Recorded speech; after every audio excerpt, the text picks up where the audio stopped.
My name is Christina, and what I'm about to share with you is something that neither I nor you can ignore any longer. I'm a 45-year-old professor of religious history from Boston, Massachusetts.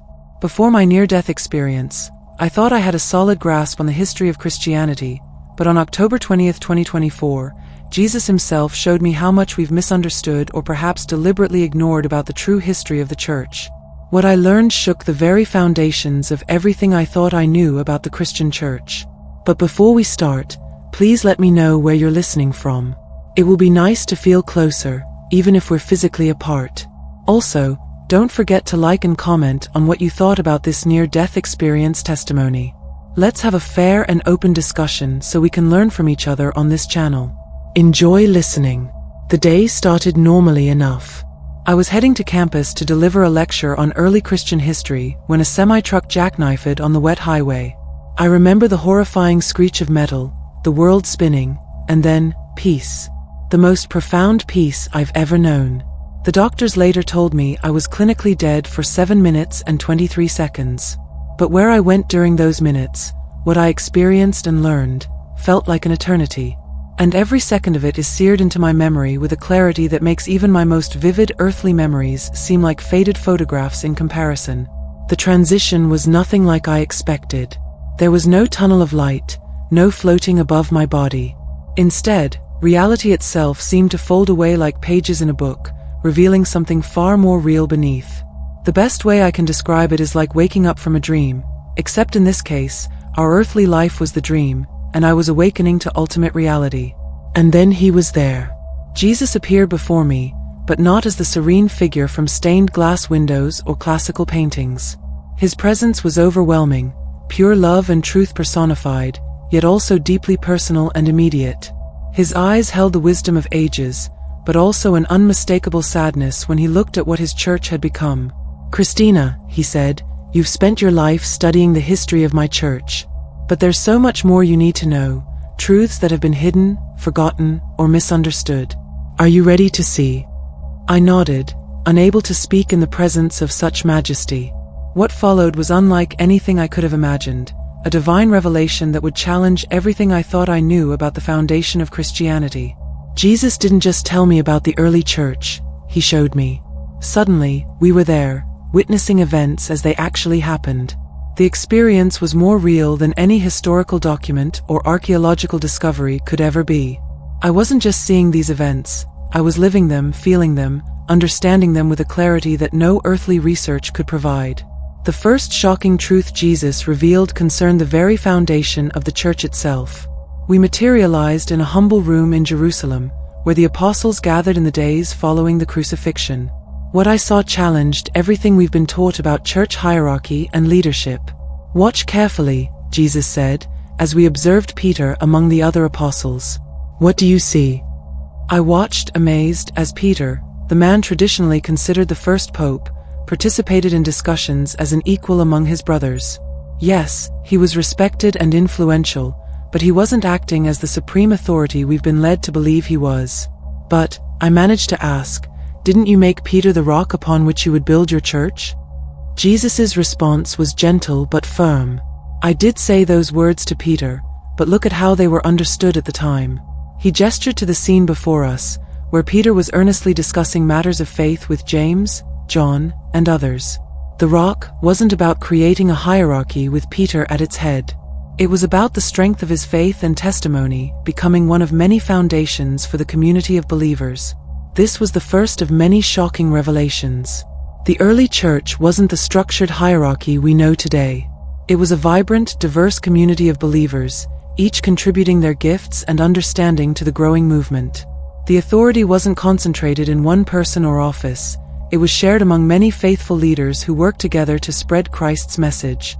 The scene shifted, and suddenly Jesus and I were standing in the streets of ancient Rome. The contrast was jarring, from the humble gathering in Jerusalem to the heart of imperial power. The air was thick with incense, and the sounds of commerce and worship filled the streets. "Now," Jesus said, "let me show you something that will challenge everything you've been taught about how my church became what it is today." Before my eyes, I witnessed one of the most shocking truths about the early church, the real story of Constantine's conversion.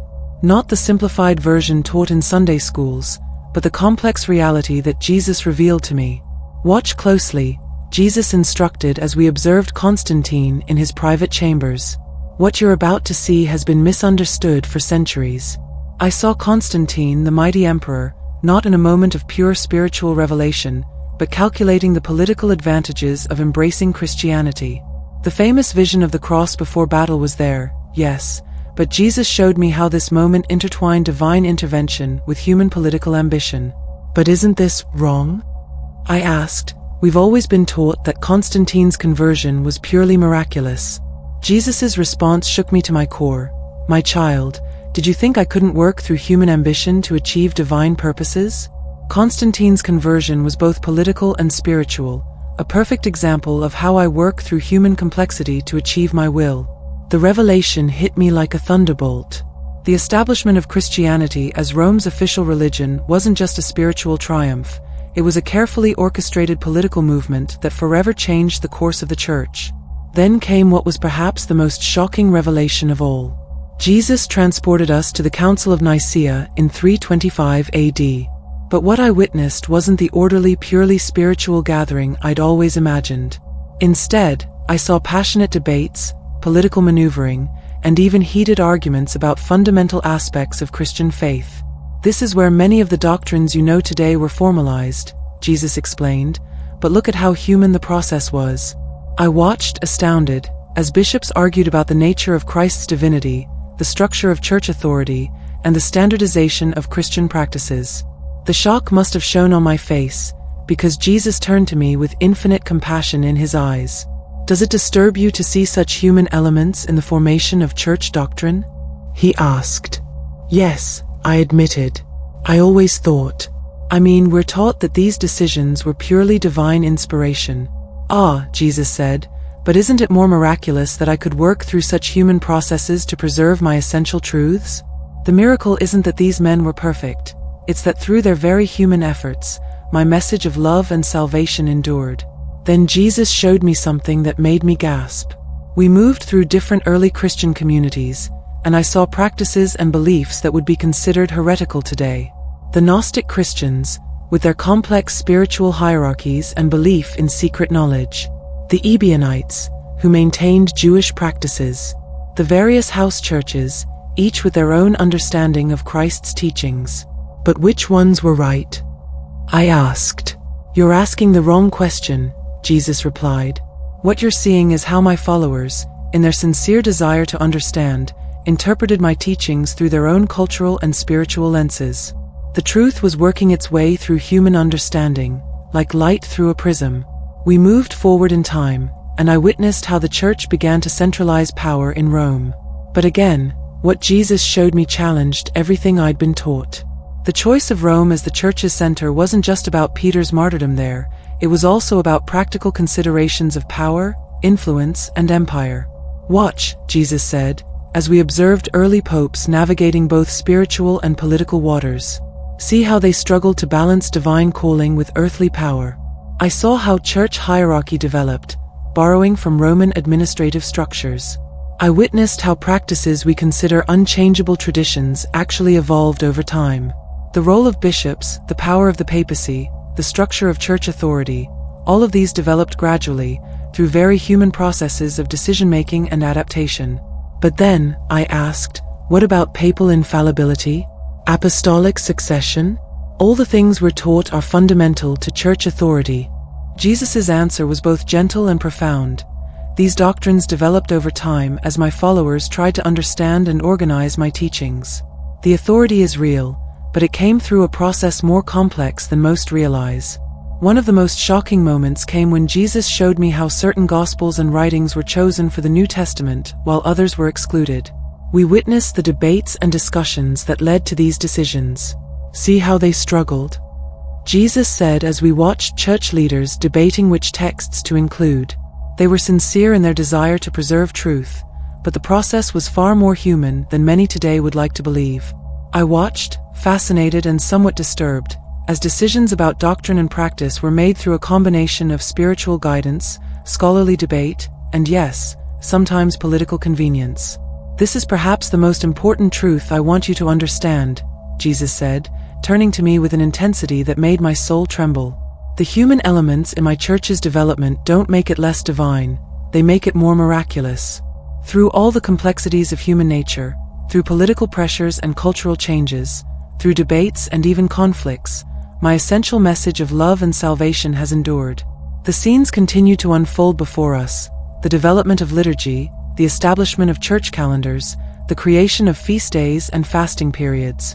I saw how many practices Christians take for granted today actually emerged through a fascinating blend of spiritual inspiration and cultural adaptation. But why show me all this? I asked. Why reveal these complicated truths? Jesus' answer was both challenging and beautiful, because it's time for my followers to understand that faith isn't about maintaining comfortable illusions. True faith can embrace both the divine and human aspects of my church's development. The real miracle isn't that everything was perfect from the beginning, it's that through all these very human processes, my truth and love have continued to transform lives. As we moved through these revelations, Jesus showed me how the church faced various crises and challenges. I saw periods when multiple people claimed to be pope, times when political power seemed to overshadow spiritual authority, moments when the church seemed to lose its way. Notice, Jesus said during these difficult scenes, how even in the darkest times, there were always those who held to my true message of love and salvation. The institutional church might struggle, but my real church, the community of faithful hearts, has never failed. One of the most profound moments came when Jesus showed me the true nature of early Christian worship. We materialized in various house churches across the Roman Empire, and what I saw brought tears to my eyes. Look carefully, Jesus said, gesturing to a humble gathering in a Roman home. See how different their worship was from what you know today. The scene before me was nothing like modern church services. People gathered in intimate groups, sharing meals that were both physical and spiritual nourishment. Their prayers weren't formal recitations, but heartfelt expressions of faith and community. The shocking truth was that early Christian worship bore little resemblance to the structured services we know today. But when did it change? I asked, how did we go from this to what we have now? Jesus then took me on a journey that revealed one of the most startling truths yet: the gradual transformation of Christian worship from these intimate gatherings to formal church services. We moved through time, watching as simple shared meals became more ritualized, as spontaneous prayers gave way to formal liturgies, as house churches were replaced by grand basilicas. Notice, Jesus said, how each change served a purpose at the time. As the community grew, they needed more structure. As persecution ended, they could worship more openly. But with each change, something was gained and something was lost. The revelations became even more intense as Jesus showed me the development of church doctrine. We witnessed the fierce debates over Christ's nature at the Council of Nicaea, but now I saw them with new eyes.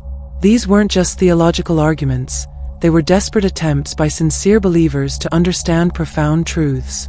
Watch their faces, Jesus instructed as we observed the council members arguing. See the passion, the sincerity, but also the human limitations they struggled with. I saw how political pressures influenced their decisions, how cultural contexts shaped their understanding, how personal ambitions sometimes colored their judgments. Yet through it all, I also saw how divine truth managed to emerge, albeit filtered through human understanding. But here's what might shock you most, Jesus said, as the scene shifted again.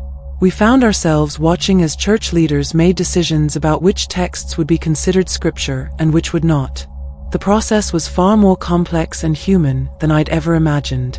I watched as they debated the merits of various gospels and letters, saw how some profound spiritual writings were excluded because they didn't fit with the developing Orthodox understanding, and witnessed how political and cultural factors influenced these supposedly purely spiritual decisions. Why were some texts chosen and others rejected? I asked. The process was both divine and human, Jesus explained. These leaders were sincerely seeking truth, but they were also products of their time and culture. They made decisions based on their best understanding, guided by my spirit but limited by their human perspective. Then came a revelation that nearly brought me to my knees. Jesus showed me how the concept of papal authority evolved, not as a simple passing of power from Peter, but as a gradual development influenced by both spiritual needs and political realities. Watch carefully, he said as we observed various stages of this development. See how the idea of papal supremacy grew over centuries, not days or years. I saw how early bishops of Rome gradually gained more influence, how political circumstances helped establish their authority, and how theological arguments were developed to support their growing power. The shock wasn't that this authority wasn't real, it was that its development was far more complex than the simple story we're usually told. But then, I asked, my voice trembling, what does this mean for church authority today? Jesus' answer was profound. Authority in my church has always been real, but its expression has always been shaped by human understanding and circumstances. The miracle isn't that it was perfect from the beginning, but that through all these human processes, my truth has continued to guide and transform lives. As we moved through these revelations, Jesus showed me something that particularly challenged my understanding: the role of women in the early church. I saw women serving as deacons, leading house churches, playing vital roles in the spread of Christianity. Their gradual exclusion from leadership positions was clearly shown as a human decision influenced by cultural norms, not divine mandate. This too is part of the story that needs to be understood, Jesus said. See how human customs and prejudices affected my church's development. The revelations continued, each more shocking than the last. I saw how the practice of confession evolved from public reconciliation to private penance. I witnessed how the understanding of the Eucharist developed over centuries. I observed how concepts like purgatory and indulgences emerged through a complex interaction of theological reflection and cultural influences. But if all this is true, I asked, what does it mean for faith today? Jesus' response was both challenging and comforting. The truth about my church's development doesn't weaken faith, it should strengthen it. Understanding how I work through human instruments, with all their limitations and complexities, shows the true miracle of my continued presence in the world. As my time with Jesus drew to a close, he showed me one final, powerful vision. I saw the church through the ages, its struggles and triumphs, its moments of both divine inspiration and human failure. But through it all, I saw something remarkable: the persistent thread of God's love working through human history. This is the greatest truth of all, Jesus said. My church has never been perfect because it's made up of imperfect humans. But through all its human elements, its struggles, debates, and even its mistakes, my message of love and salvation has endured. That's the real miracle. The scene began to fade, and I felt myself being drawn back to my body. But Jesus had one final message for me: share what you've seen, Christina. Tell them that understanding the human aspects of my church's development doesn't diminish its divine nature. It reveals the true miracle of how I work through human beings in all their complexity. I gasped awake in the hospital room, the truth of what I'd witnessed burning in my soul. The doctors called my survival a miracle, but the real miracle was what Jesus had shown me about the true history of his church. Since that day, I've carried these revelations with me, understanding that they don't undermine faith but deepen it. The shocking truth about the early church isn't that it was perfect, it's that through all its human elements, God's truth and love have continued to transform lives. The most profound lesson from my experience is this: the church's human history makes its divine mission more miraculous, not less. Understanding how God works through human beings, with all their limitations, struggles, and complexity, shows us that faith isn't about maintaining comfortable illusions but about embracing the beautiful, complex reality of how God works in our world. I share this testimony not to challenge faith but to deepen it. The truth Jesus revealed to me shows that God's work in the world is more amazing than we've imagined, not because it's perfect, but because it encompasses both divine guidance and human struggle. Before you go, I want to emphasize that everything Jesus showed me aligns with historical evidence while providing deeper spiritual insight into how these events unfolded. He didn't show me a simplified version of church history, but the full, complex reality of how divine purpose worked through human agency to build his church. My NDE testimony isn't just historical information, it's a testimony to how God works in the world, through human beings and human institutions, to achieve his divine purpose. And that is the most important truth of all.